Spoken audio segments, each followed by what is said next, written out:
zuet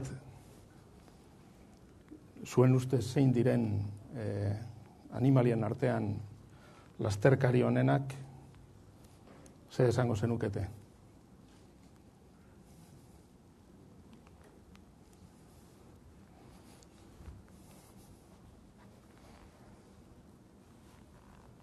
Txakurrak agian. Txakurrak, narra txakurrak esaterako. Hauek sekulako balentriak ite dituzte. 1000 kilometrotako lasterketak ite dituzte, 10 egunetan zehar adibidez, eta ematen du nekaezinak direla.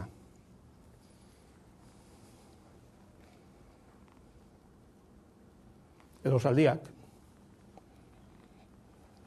Zaldiak ere denok dakigu lasterkari onak direla, oso lasterkari onak. Bueno, hauek, bai zaldiak, bai txakurrak, narra txakurrak bereziki, lera txakurrak bereziki, oso lasterkari onak dira. Baina dauden lasterkaririk onenak hauexek dira, gizakiak. Gizakiak dira iraupenari dagokionez,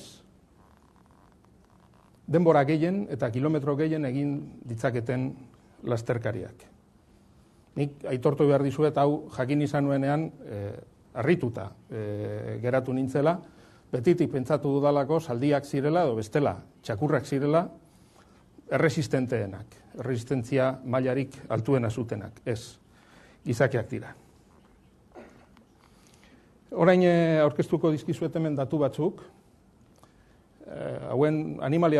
hiru animalia espezie hauen lastertasunei dagozkienak. Lastertasuna diodanean abiadura esan dezaket, berdin dio. Bueno, guk gizakiok lasterka egiten dugunean, lasterka eta berriro diot iraupen probetan edo iraupen lasterketetan lasterka egiten dugunean, lastertasun horrekin egiten dugu, segunduko, laumetroko abiadura. Hori baino gehiago, arazorik gabe. Bueno, hemen areto honetan daude batzuk, soberan dakit, horrekin egite dutela, 6,5. Hau, segurazki, duela 15 egun, hor Behobiatik abiatu zinetenak, gutxi gora bera, lastertasun horrekin etorri zineten. Hau oso lastertasun, oso abiadura handia da. Animalien artean hau oso handia da. Txakurrek egin dezakete, lasterka egin dezakete, trostan edo lauaskan. Trostan egiten badute, gu baino askoz ere astiro biltzen dira. Eta lauaskan egiten badute, orduan hurbil daitezke guk egiten dugun abiadurara. Iragapena 3,8 segunduko, metro segunduko lastertasunean dago. Irapena esan nahi du, noiz pasatzen diren trostan egitetik lauaskan egitera. Abiadura horretan. Eta lauaskan iriz daitezke 7,8 metro segunduko abiadurara. Baina, datu hau ikusita, 7,8 ikusita eta beste hau ikusita, 6,5 ikusita, pentsa daiteke txakurrek irabaziko luketela, lasterketa batean. Baina txakurrek ezin izango lukete egin 10-15 minututan baino gehiagotan. Hori izango litzateke, abiadura horretan, egon litezken denbora. Eta gainera, ez bero egiten baldin badu, ezin izango lukete. Hotz egin da, bai, baina bero egiten baldin badu, ez. Zaldiari dagokionez,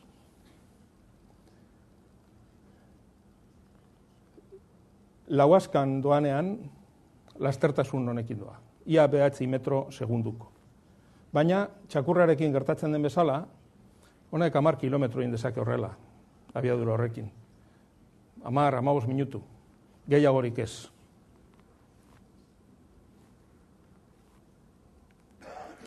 Eta lastertasun gorena, zaldiaren lastertasun gorena, 5,8 metro segundokoa izango litzateke. Gorena ez puntakoa, gorena eta eutxigarria, denboran zehar manten daitekeena. Beraz, 5,8 baldin bada zaldiarena eta iraupen lasterkari batena 6,5koa baldin bada, biztan da iraupen lasterkari batek, gizaki batek, irabaziko lukeela. Hauek dira beraz, orain ikusi ditugunak dira lasterkari onak.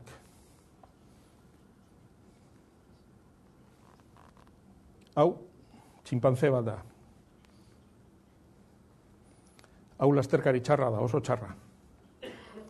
Eta gutxi gora bera duela 7-8 milioi urte, 7-8 milioi urte, arbaso komun bat genuen txinpantzeek eta gizakiok. Beraz, zerbait gertatu da, milioi urte hauetan zehar, hain lasterkari kaskarra zen animalia batengandik, hain lasterkari ona, animalien artean lasterkari onena izateko, ez? Eta erantzuna, zer gertatu da 8 milioi hauetan zehar, erantzuna hemen dago, erkaketa honetan dago. Hemen ikusten duzue, txinpantzea, pan troglodites eta gizakia, homo sapiens. Oso antzekoak dira, ikus dezakezuen ez. Desberdintasun ia bakarra somatzen da bi argazki hauen artean. Errepasa dezagun oso labur, baina errepasa dezagun gure leinuaren historia, gure espeziaren arbasoen historia. Ez ditugu, nik behintzat ez ditut ona ekarriko gure arbaso guztiak, gehiegi izango liratekelako, baina nik uste dut merezi duela apur bat errepasatzea, zer gertatu den ez azken 8 milioi urtetan, baizik eta, geldituko gara gutxi gora bera 3-4 milioi, azken 3-4 milioi urteetan. Hau, hemen ikusten duzuen hau australopithecus bat da, australopithecino bat.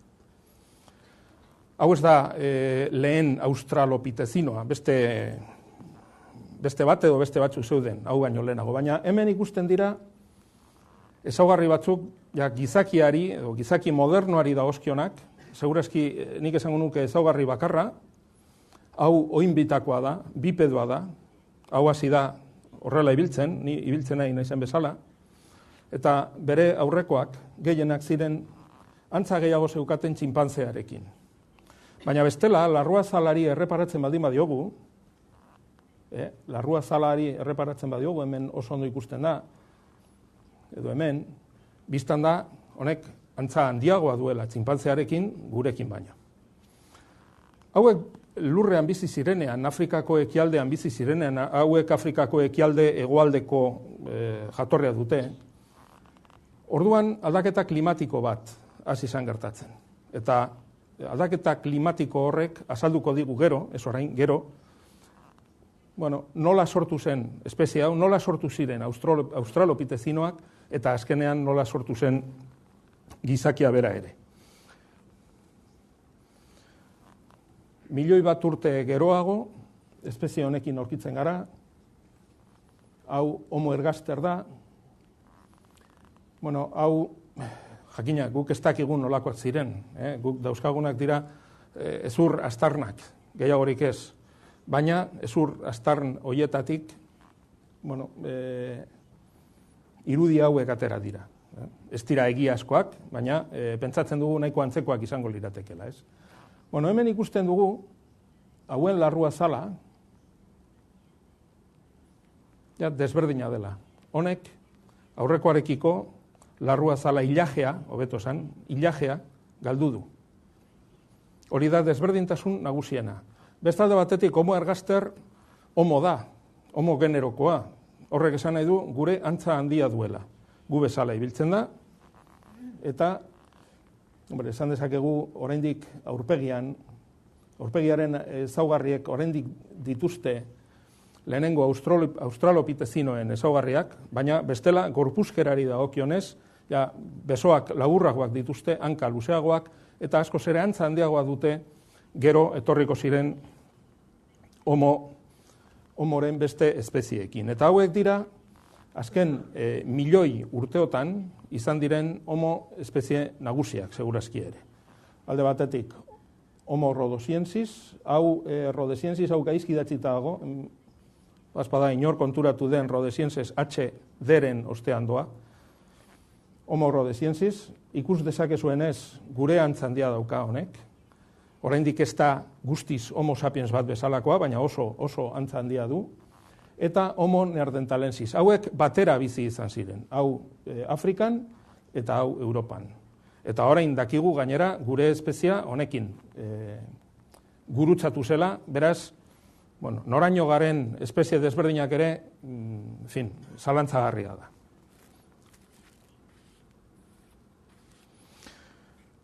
Eta lehen egin dut galdera, zeri dagokio ahalmen hau, zeri dagokio desberdintasun hau, horren erantzuna, hau aztu zaite komentatzea, jarri ditut hauek hemen, hauek bai direlako Homo sapiens. Hauek dira, gure garaiko gizakiak dira. San jendea da, beste hainbat tokitan boskimanoak deitzen direnak. Horiek dira. Afrikako hegoaldean bizi direnak. Hauek dira, gure leinuaren, esan genezake paleolitoan bizi den gizakiaren azken aleak. Eta erantzuna, lehen egin dudan galderari, eman behar diogun erantzuna, dago izerdian. Izerdia izan delako, benetan, lasterka egiteko ahalmen hori eman diguna. Hemen, hau da larruazalaren dermia eta epidermiaren eskema bat. Hemen dugu, hile bat, bere zebo guruinarekin, eta hemen guruin apokrinoa deitzen direna, eta hau da berdez margostuta daudenak, hauek dira izerdi guruinak, baina izerdi guruin ekrinoak. Hauek dira gizakian nagusi direnak, eta orain hemen ikusiko ditugun datu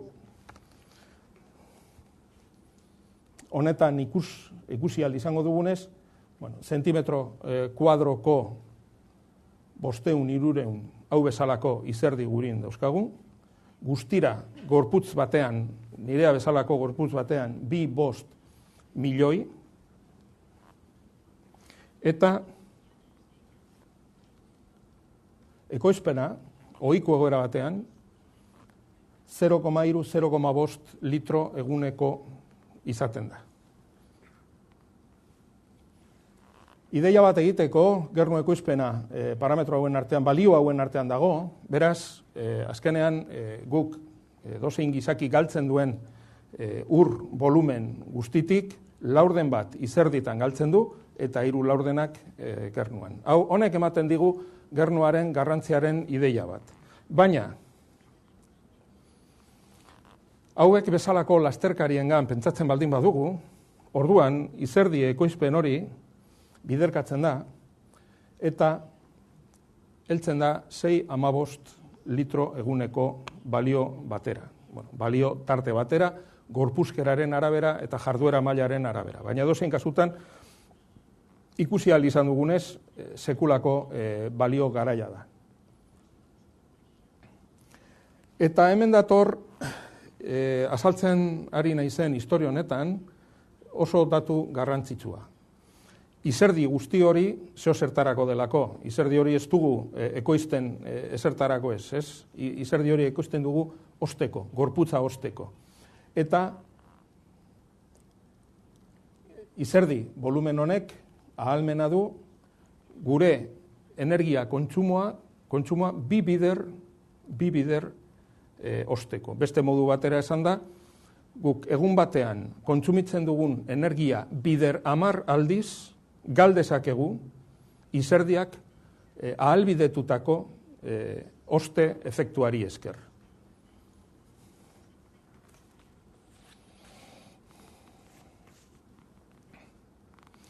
Hona heldu garelarik,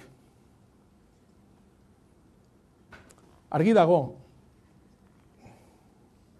ezaugarri honi dagokiola lasterka egin alizatea eta hain onak izatea lasterka egiten.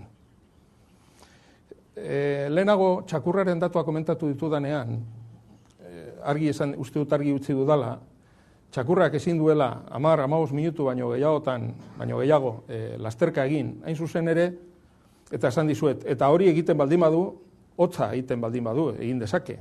Bero egiten baldin badu, bero egonda ezin izango luke egin.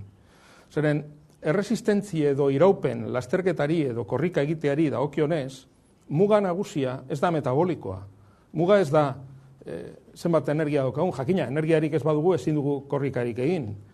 Muga ez da izaten ere, batez ere entrenatuta egonda zelako muskuluak ditugun. Lasterkari on guztiek dituzte muskulu gorriak eta dituzte oso odolez beterik, horrela esan bat daiteke, oso ondo irrigatuta eta oso sistema egokiak dituzte odol hori ehunetara bialtzeko eta odol horretan jakina energia eta oxigenoa ehunetara bialtzeko. Hor ez da egoten muga normalean.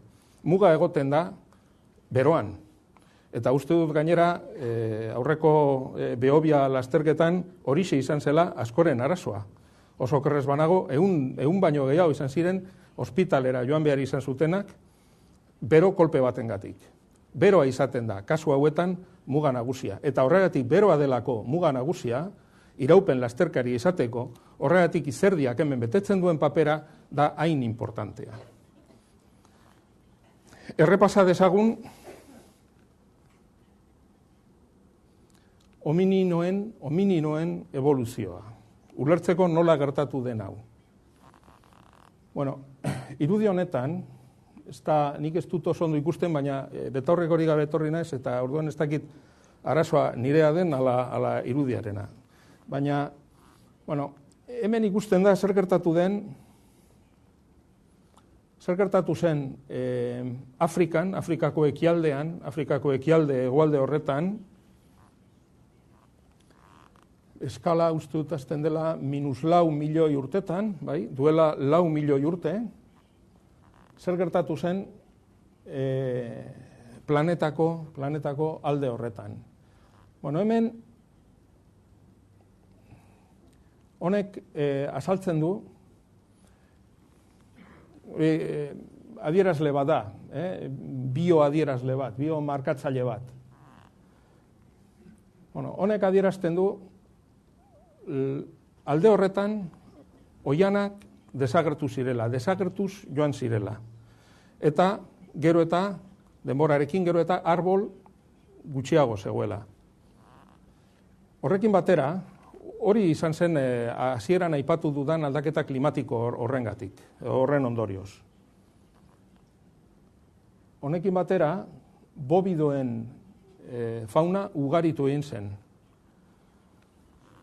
Gure arbasoak oianean bizi ziren, gure arbasoak guk txinpantzeekin genuen arbaso komun hori oianean bizi zen. Oiana desagertzen hasi zenean, orduan sabana hasi zen sortzen. Eta orduan sortu ziren australopitezinoak. Horiek moldatuta zeuden, lurretik ibiltzeko, baina arbol dentsitate, bueno, ez oso handia, baina ez sabana bezain dentsitate apalean bizitzeko. Horrek esan nahi du, oraindik jaten zituztela fruituak eta jaten zituztela landareak. Baina sabanan hasi zirenean, gero eta urriagoak izan ziren bai landareak alde batetik eta batez ere fruituak.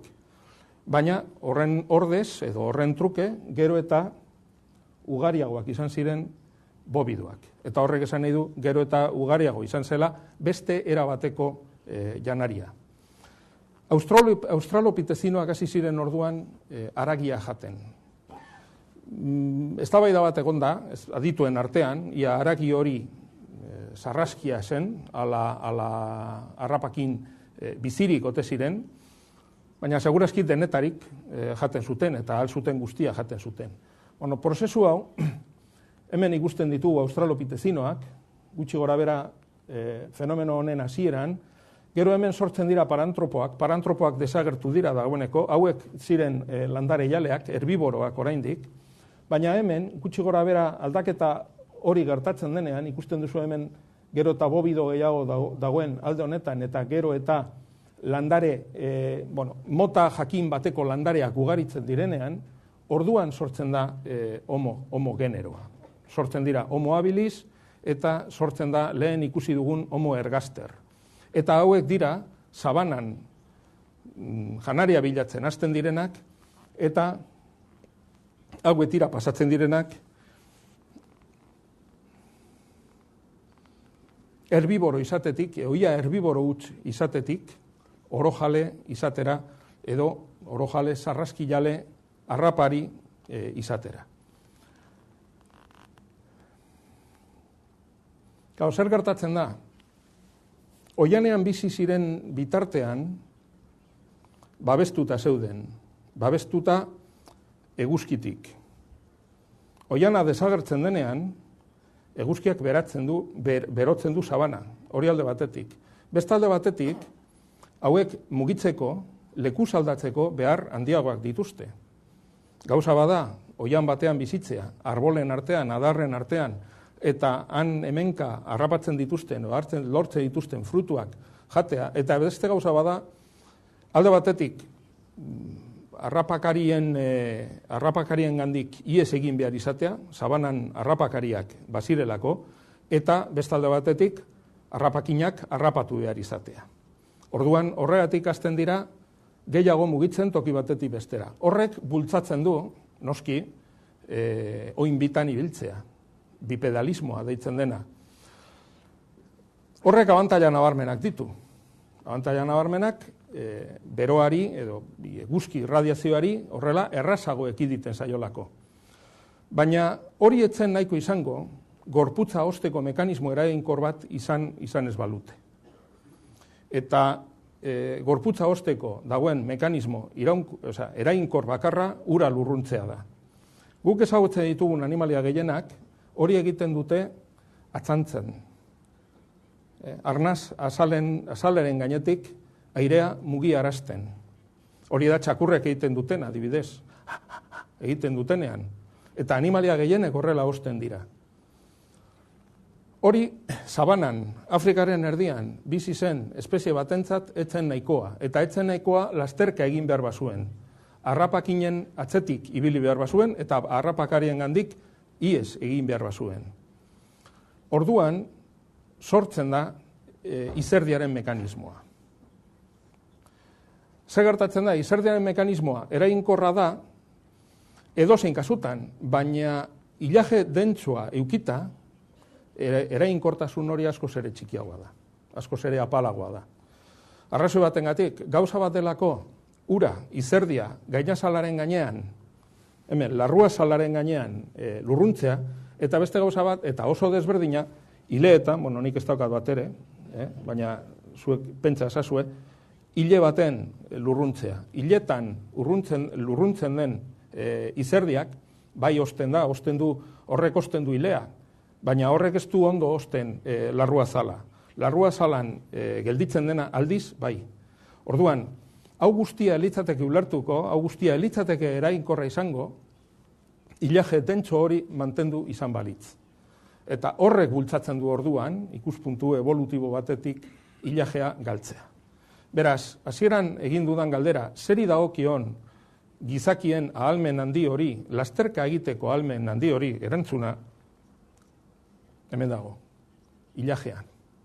Ilajeari esker, ilaje hobeto zan, ilajea galtzeari esker, atera diezaiok egun partidu handiena izerdiari, eta horri esker, os dezakegu gorputza, lasterka egin alizateko, luze, denbora luzean, eta beste edozein animaliak baino denbora gehiago iraun alizateko lasterka egiten. Labur bilduz. Errepasatuko dut momentu batean, harin, homininoen evoluzioa.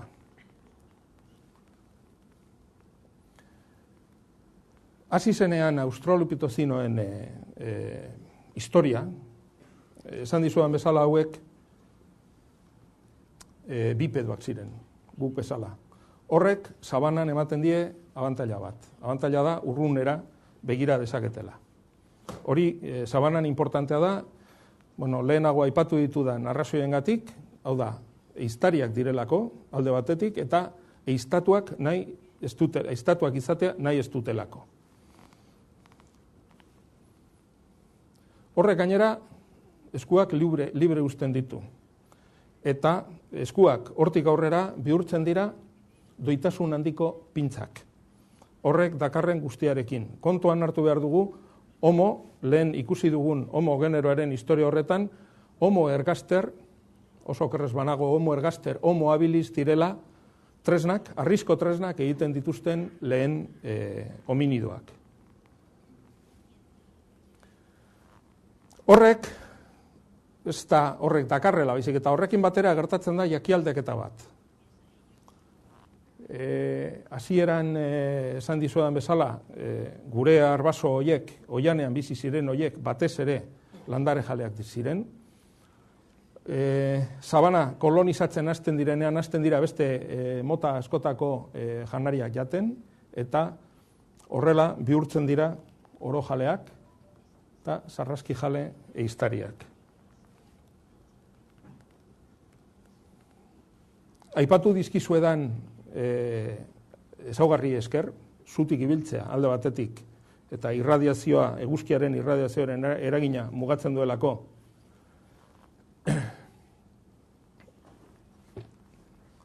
zutik ibiltzeak hori ahalbidetzen du, hori da esan nahi dudana. Baina ez hori bakarrik, lehen aipatu dizuedan lekuz aldatzeko ahalmen hori, ahalmen handiago hori,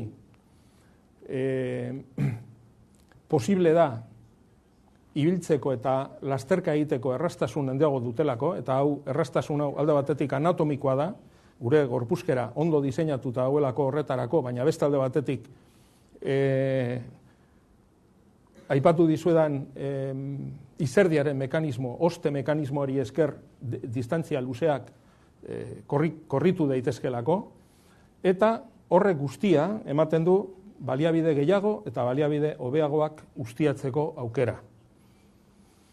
Eta horren ondorioz, lor daiteke garun handia sortzeko eta mantentzeko behar diren baliabideak. Laburpen gisa, nik esango nuke, gure espezie bezala, gure evoluzioan,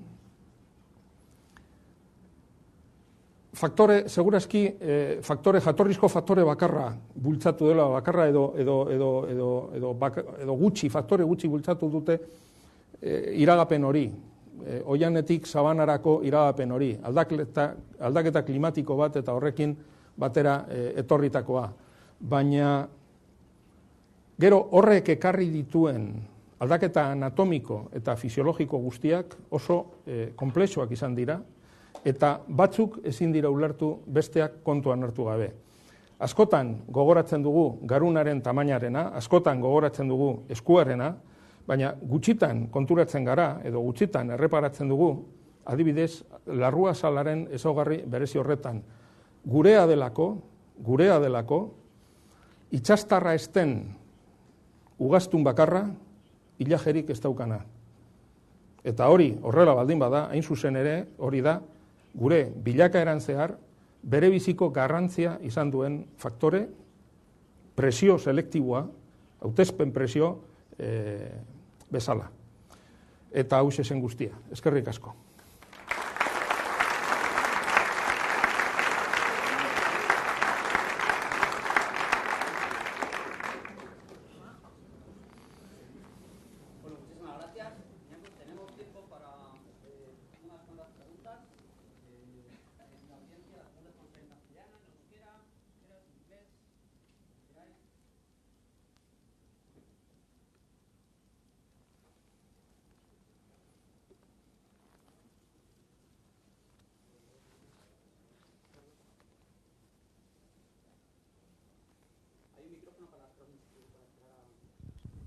Zorionean, Juan Ignacio, iragana deskribatu duzu. Eta etorkizunari begira? etorkizunari begira esango dut Pedro askotan esaten duen zerbait. A ver, galdera zuzena da, uste zu gizakumeak iritsiko dela korrika egitera 9 segundotik bera, 100 metroak? A ver, Ze galdu beharko luke, hilea edo beste gauza gehiago? O pisua? Ez, hor mugak uste dut biomekanikoak direla. Hala ere, Pedrok dioen bezala aurreikuspenik ez da egin behar. Are gutxago, etorkizunari buruzkoak baldin badira. Beraz, nik ez dute horri buruzko aurreikuspenik ezin dute egin, baina lasterketa egiteari dagokionez oso desberdina da iraupen lasterketei buruz ari bagara, edo lastertasun handiko lasterketei buruz ari bagara. Lehenengoetan, nik hemen hitz egin dut iraupen luzeko lasterketei buruz. Hoietan, temperaturaren kontrola, temperatura eraentzea da faktore nagusia. Ez da bakarra, baina bai nagusia.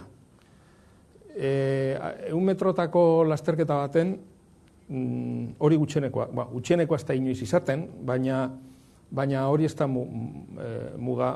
mugagarria. Mugagarria dena, nik uste dut hor faktore biomekanikoak direla, batez ere. Hor energia ere gutxienekoa da, hor espaita gastatzen. Hau, segurazki jendeak ez du jakingo, baina 100 metroko lasterketa batean ez da oxigenorik ere ez da gastatzen. Ez da denborarik, atmosferatik hartzen dugun oxigenoa. 100etara bideratzeko denborarik ez dago. Orduan, hor gertatzen den metabolismoa anaerobikoa da. Dana da laktatuaren bideari dagokiona, eta horretarako ez dago arazorik. Pentsatzen dut beti egongo direla mugak, baina mugak olako korredore batentzat benetan muga biomekanikoa da. Horregatik nik beti buruan daukat Ben Johnson ura, zelako bolak zeuzkan, ez? Esteroidei esker, ez? Esteroide eta holako egia da, hor masa muskularra zen faktore bakarra, ez? Nik ez dakit gainditu ahal izango den hori, baina segurazki mugatik oso gertu daude.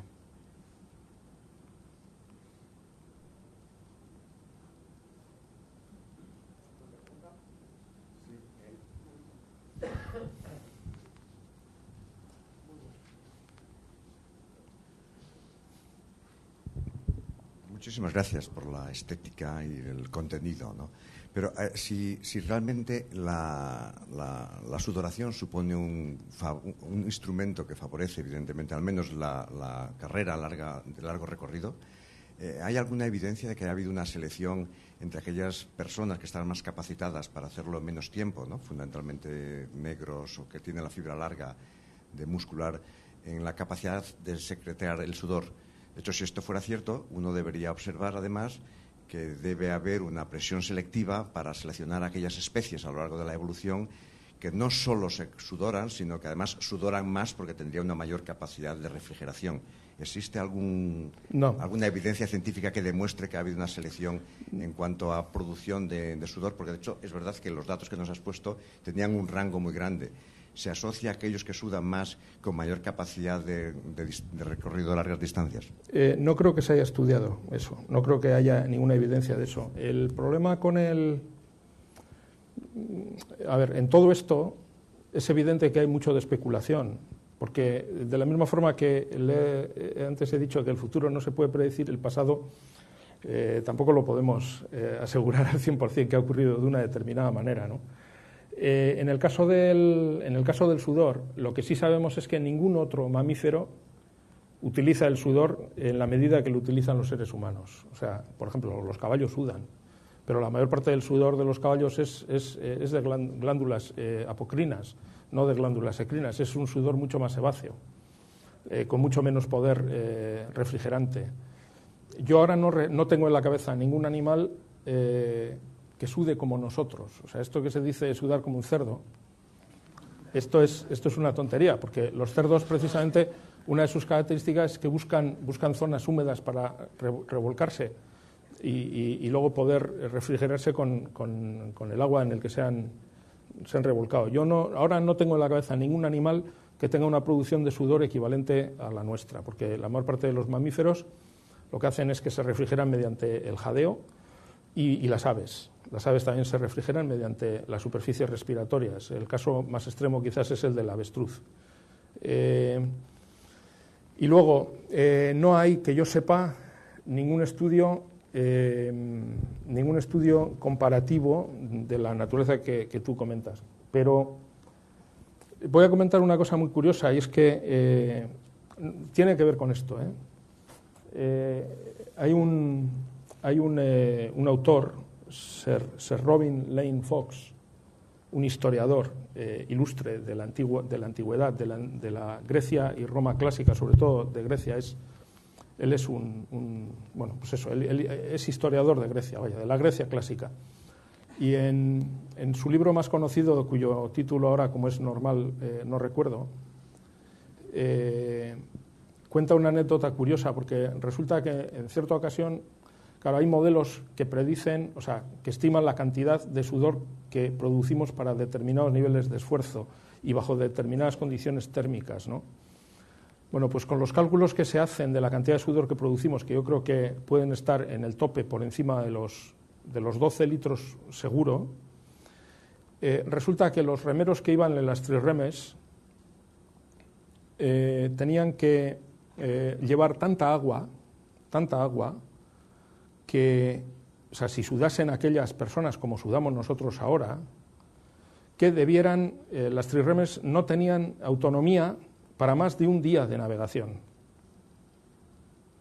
Claro, aquí algo falla, porque una trirreme que solo tiene autonomía para un día, aparte de que era un verdadero desastre para los remeros que iban en las filas de abajo, porque los de arriba les echaban todo el sudor, esto es así, había algo que lavar, esto no es broma, esto está documentado, o sea, está contado, pero en todo caso, la conclusión a la que se llegaba era que o bien ahora se sobreestiman las tasas de producción de sudor, o bien antes eran capaces de sudar muchísimo más.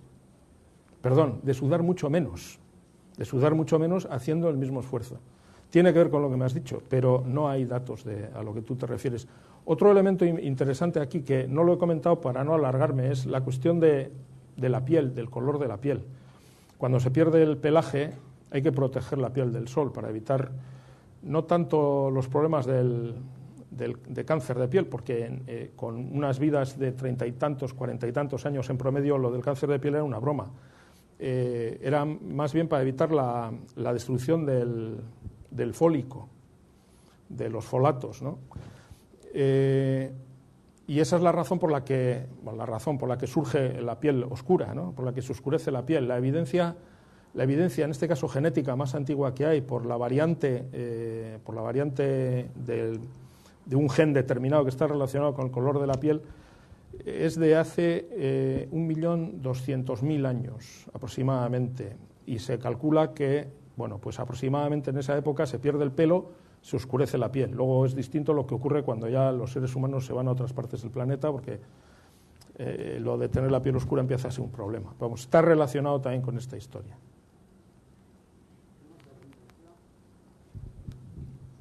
Hola, buenas tardes.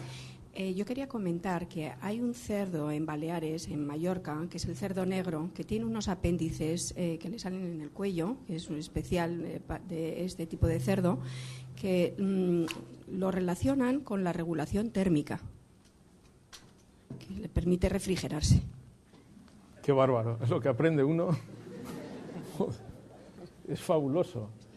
¿Unos apéndices de qué estilo? Porque unos apéndices como si, bueno, pues como un cuerpo así como blandito, como que les va saliendo a los dos lados, y explican ellos allí en las granjas de cerdos negros que eso les ayuda, porque como que el cerdo no suda y que eso pues que le ayuda a refrigerarse. Eso puede tener que ver, eso puede que tenga sentido, porque en muchos mamíferos esto de conseguir controlar la temperatura es crítico. En muchos mamíferos el problema real está en el cerebro. O sea, el problema de la temperatura está en el cerebro. Cuando sufrimos un golpe de calor, el problema lo tiene el cerebro. Entonces, el golpe de calor, la reacción al golpe de calor es una protección frente a... Estamos protegiendo el cerebro, no seguimos corriendo, porque es que, si no, corremos serio riesgo de dañarlo. Entonces, hay muchos mamíferos que disponen de dispositivos que, valga la redundancia, que les permite refrigerar específicamente la sangre que va al cerebro, y nada más. Está muy bien estudiado, por ejemplo, en la gacela Thompson, cuando huye del guepardo, en plena sabana africana también, la sabana africana se presta a esto, lo que hace, tiene un circuito sanguíneo especial para que la sangre que llega al cerebro pase por unas fosas que están junto a las superficies respiratorias, a la altura de las fosas nasales. De manera que ha pasado por ahí, ahí se ha producido la evaporación de líquido y por lo tanto se ha refrigerado esa superficie y se refrigera la sangre y llega al cerebro. Digo yo que si eso son estructuras que por lo que sea puedan estar al servicio de la refrigeración del cerebro, tendría sentido. Si no, no creo. Más bien me suena rarísimo.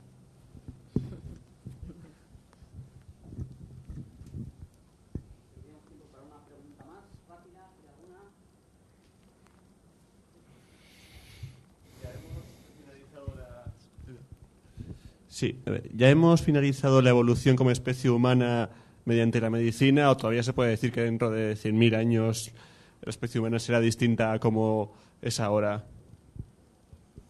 Hombre, esto a lo mejor Carlos Martínez te puede responder luego con más propiedad que yo.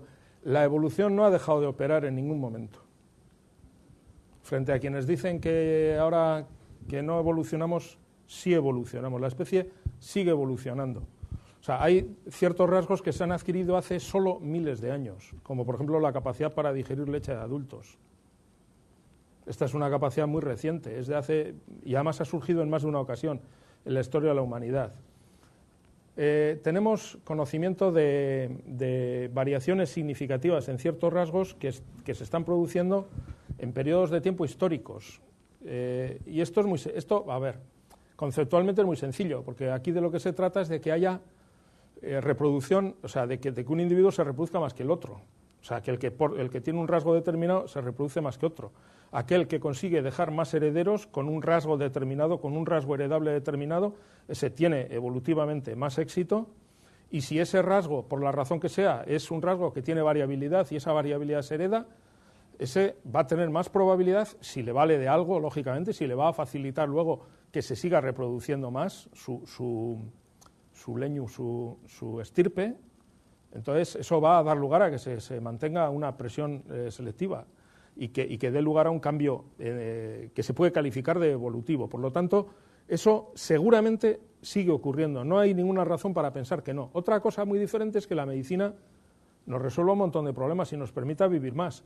Pero en lo que se refiere a los mecanismos básicos de la selección natural y de la evolución, no hay ninguna razón para pensar que hemos dejado de evolucionar. Por lo que digo, muchas veces pensamos que la principal fuerza evolutiva es la supervivencia diferencial, y no es cierto.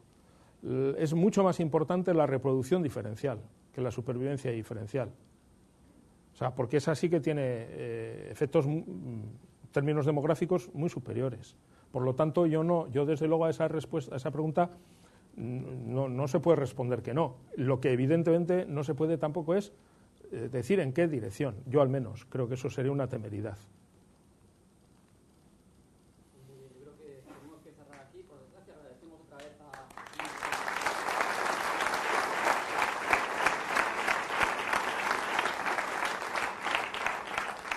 Eskerrik asko.